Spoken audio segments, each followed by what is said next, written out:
Oui, le quoi.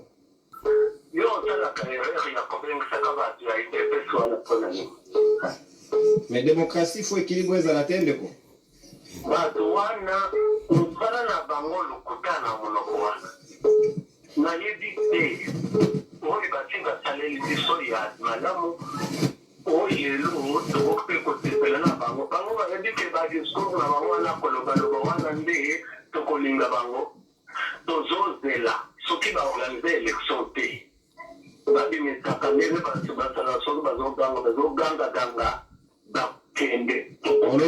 Olobini ni na mayo etali musuni ya nyau na musuni ya mbwa depita dobi esengeli baba na kokanga bato pona yango.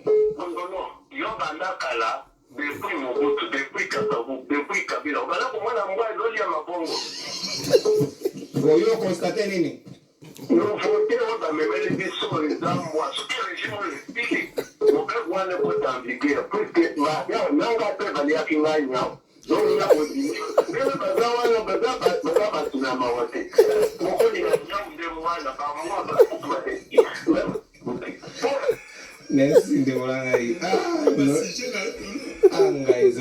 Imaginez jusqu'au Bogo comme ça va Congo Mali. Bon, si Bisona, Makasi Nanzoto, parce que Babi, nous votons à régime et d'aller voler à moi à la niao. On a de quoi à Kansi depuis Gombe. Abi, bonjour, libre débat.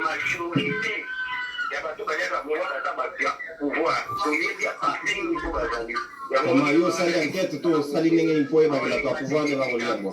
Mais déjà bien, là la jeune il y a kanya mais la va prêt à abandonner parce que na mona fait pour ça que l'on voter dans une Merci Ndeko, s'il vous plaît. Vous avez proposition de quoi? Non, papa. Comment ça les goûts seulement au chien? Non, Balobi, s'il vous plaît. Qui par la moto. Yo dogo menacer Bentela Jos. Maman Louise Adam Béliamo déjà. Bonjour, libre débat. Moi, je trouve qu'il faut d'abord créer les fermes pour les chiens et les chats, comme on le fait pour les chèvres, les porcs, ainsi de suite. Ils doivent sanctionner sévèrement les consommateurs de ces animaux des compagnies, Géry, Lipembu. Depuis,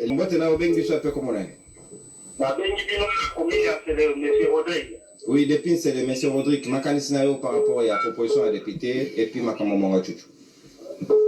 Oui, proposition pour la Makamboya Mboy, c'est normal parce que nous avons l'état d'Azate.